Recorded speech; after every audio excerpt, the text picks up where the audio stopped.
يا سلام.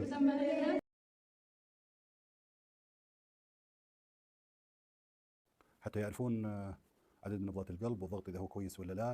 አላወቅኩም ነበር ምን ላድርግ ብላችሁ ነው ተበሎ ብላችሁ በኋላ መታችሁ ብታለቃቅሱ ማፊ ፋይዳ ማለት ነው። በጭራሽ ይሄን ነገር እንዳትሞክሩት ያገሬ ልጆች፣ እውነቴን ነው የምላችሁ። ጤናማ ሆናችሁ መሸቀል ከፈለጋችሁ ልክ እንደ ሸቃልት እንደዚህ ሳናችሁን በደርዘን እያጠባችሁ ብትኖር ነው የሚሻላችሁ። እሺ። አሰላሙ አለይኩም ወራህመቱላሂ ወበረካቱ። ክርስቲያን ወገኖቼ ሰላም ብያለሁ። እንዴት ናችሁ? እኔ ያለው አልሐምዱሊላህ ሸቃሊት ነኝ ከዋናው ስቱዲዮ ከመዳም ኩሽና። ዛሬም በአዲስ ቪዲዮ መጥቻለሁ። አብራችሁኝ ቆዩ። ለቻናሉም አዲስ ከሆናችሁ ላይክ፣ ሰብስክራይብ በማድረግ ቤተሰብ ሁኑ። ውድ ቤተሰቦች በዚህ አጋጣሚ ልንገራችሁ ማለት ነው። በባለፈው እኔ እኮ በጣም ጎበዝ ሸቃላ ነኝ፣ እኔ እኮ ጀግና ነኝ እያልኩ በሰሩት ቪዲዮ ላይ ማለት ነው። የሚገርመው ነገር ወደ 4,000 አይደለም እንጂ ስንት ሺህ ነው? 9,000 ነው መሰል ሰው አይቶታል። 9,000 ምናምን ሰው አይቶታል። ከዚያ ሁሉ ሰው ቪዲዮውን በደንብ የተረዳቸው አንዲት ልጅ ብቻ ነች ማለት ነው። እንዴ መይሙ ያምሻል እንዴ? ሁለት ሌላ ማለች ማለት ነው። የትኛውን ያጸዳችሁ እንዲህ እቃሽ ተዝለክልኮ ብላ መልስ የሰጠችኝ እኔም ለአንደኛዋ መልሼላታለሁ ማለት ነው። እና ሀገሬ ልጆች በዚያ ቪዲዮ እኔ እኮ ጎበዝ ነኝ፣ እኔ እኮ ጀግና ነኝ እያልኩ ስል የነበረው ወላሂ ሙድ እያስኩባችሁ ነበር ማለት ነው። ለምን ብትሉ እንዳለ እኮ ማጥባው እኮ የአህያ ቤት መስሏል። በጣም ተዝለክልኳል እኮ ስራ በዝቶብኝ እኮ አልሰራውም ነበር የሀገሬ ልጆች። እና ደግሞ መጨረሻ ላይ ነግሬያቸዋለሁ እና እኔ ያን እንደተናገርኩት እውነት ጀግና እውነት ጎበዙኝ አይደለም። ጎበዝ ጀግና ቦንማ መዳም ቤት ባላገኘችው ነበር የሀገሬ ልጆች። እንዴ ጀግኖች እኮ እያየናቸው ነው ያሉበትን ቦታ ሰምታችኋል። እና የቀልዴን ነው።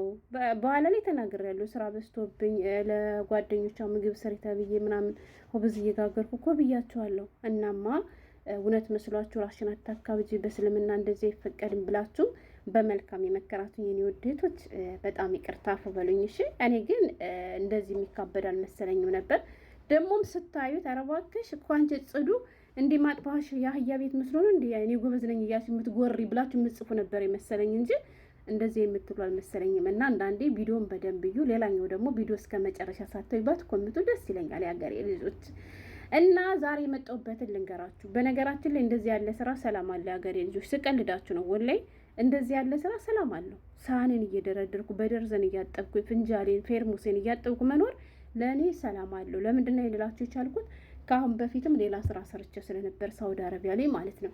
እና ዋናው ቁም ነገሩ ዛሬ የመጣሁበት ሁለት ነገር ልንገራችሁ። አንደኛ በእነዚህ ሰዎች ከመጣችሁ ብዙ ጊዜ ስራ አታገኙም፣ ቢሮ ነው የምትሟሽቁት ማለት ነው። ሁለተኛ በዚህ ስራ ከመጣችሁ ትሞታላችሁ። ወላሂ ማለት ወዲያውም ባትሞቱ እንኳን ዋጋ ያስከፍላችኋል፣ ትጎዳላችሁ፣ ከጥቅም ውጭ ትሆናላችሁ። እንዳትሞክሩት ማለት ነው። እንደ የፈለገ ያክል እንኳን ቢዘገይባችሁ እንደምንም አቻችላችሁ እንደምንም ብላችሁ በሌላ የስራ ዘርፍ ብትመጡ ጥሩ ነው እንጂ አረ ችግር የለውም ይሄን ስራ ሂጅ እሰራለሁ ምናምን ብላችሁ ቀለል አድርጋችሁ አይታችሁ አትምጡ፣ ይቅርባችሁ ነው። እሱ ምንድን ነው መሰላችሁ? ቀደም ሲል እንግዲህ ያሳየኋችሁ ቪዲዮ አለ ሀገሬ ልጆች መሻላ ስልጠና አሰጣጣቸው። እስኪ በዚህ አጋጣሚ እንደኔ ስልጠና ሳይወስድ ድሮ የመጣ ማለት ነው እድለኞች እኮ ነው ወላሂ። አሁን ጊዜ እህቶቻችን ወደ አረብ ሀገር ለመምጣት የሚከፍሉት ዋጋ ከባድ ነው። ከመጡም በኋላ ደግሞ የሚገጥማቸው ነገር ስቃይ ነው። ቻላ ይድረስላቸው እና ይሄ ካምፓኒ የሚሰጠው ስልጠና እንዳይመስላቸው የሀገሬ ልጆች። ስልጠናውን የሚሰጣቸው አረብ ነው፣ ግን አስተርጓሚ ማለች ማለት ነው። እና ፍትፍት አድርጎ ነው የሚያስተምራቸው። ብታይ አረበኛ ራሱ ይችላሉ ልጆቹ። ለምን ብትሉ እሱ በአረበኛ ስለሆነ ስልጠናውን የሚሰጣቸው ማለት ነው።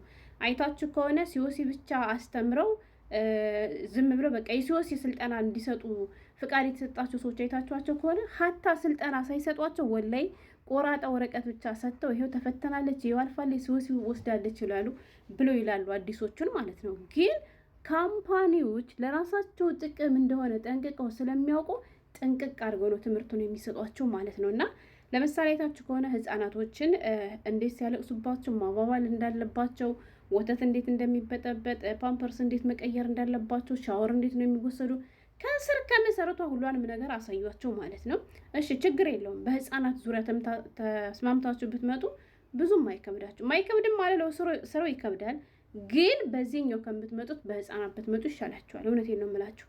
ከባዱ ስራ ምንድን ነው ካላችሁኝ እንዳያቸዋቸው እንግዲህ የአገሬ ልጆች አሮይቶች ማለት ነው፣ ወይም ታማሚዎችን ደግሞ እንዴት ነው መንከባከብ ያለባቸው የሚለውን ነገር ከስር ከመሰረቱ እሱንም እያሳዩቸው ነበር ማለት ነው። እንዳያቸዋት እንግዲህ አንደኛዋ አሰልጣኝታችን ታማሚ መስላ ተኛች፣ አንደኛዋ ደግሞ አስታማሚ ሆና ቀረበች ማለት ነው። ከዛ ከአልጋዋ እንዴት ማንሳት ያለባት፣ ጋሪ ላይ ወስዳ እንዴት ነው የምጥላት፣ እሷን ከማስገባቷ በፊት ጋሪ እንዴት ነው መከፈት ያለበት፣ እንዴት ነው መዘጋት ያለበት፣ እያንዳንዷን ነገር በቅደም ተከተል ማለት ነው እያሳየሽ ነበረ።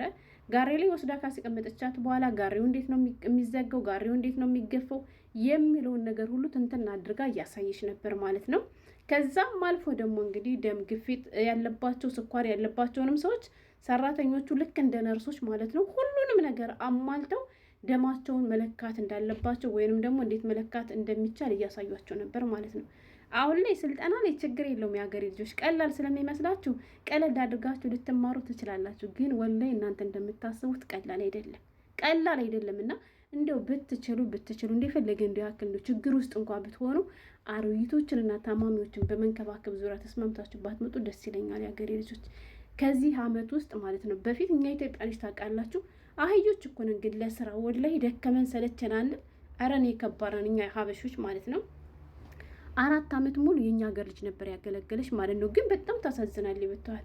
በቃ እኔ ስራውን እየወደድኩ ሰዎቹ ጥሩ ናቸው፣ ጥሩ ደሞዝ ነው የሚከፈለኝ፣ ስጦታ ይሰጡኛል፣ ግን ከጥቅም ውጭኛሉ እኮ ምናምን ትላለች ማለት ነው። በዚያን ሰዓት ልጅ አልወለደችም ነበር። ግን አልሐምዱሊላ ከሄደች በኋላ አላህ አግዟት አንድ ልጅ ወልዳለች ማለት ነው። ከዚያ መጣለው አለችና ጣጥላቸው ሄደች። ምንድነው እሱም አሮጊቷን የምትገፋ ማለት ነው። የእነሱ ደግሞ ቤታቸው ችግር አለ። እኔ አንዴ ገፍቼ ሁለተኛ እኔ ስትለኝ እኔ አልችልም ብዬ ነው እምቢ አልኳት። ይትላችሁ ምን አለ መሰላችሁ ኖርማል የበረንዳው እንትን አለ ደረጃ አለ ማለት ነው። ከዛ ደግሞ ለጋርዶ ተብሎ ስሬ ብሎ የተሰራ ርቀት ያለው ዳገት ዝም ብሎ ልምጥ ያላለ ማለት ነው። ዳገትና ቆልቁለት ማለት ነው። ስትወጣ ቆልቁለት ይሆናል፣ ስትመለስ ደግሞ አቀበት ይሆናል ማለት ነው።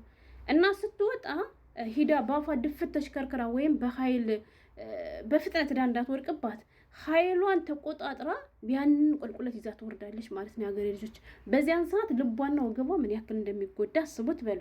ከዛ ደግሞ ወታ ቆይታ ደግሞ ልትመለስ ስትል ያንን አቀበት ስትመልሳት ወገቧ የለም። ለምን ብትሉ ከስር የጀመረች ማቆም አትችልም። ከጀመረች መሀል ላይ ከሆነ ተመልሳ ወደ ኋላ ስለምትመለስ ያለ የሌለ ኃይሏን ተመልሳ ነው በኃይል ያንን አቀበት መውጣት ያለባት።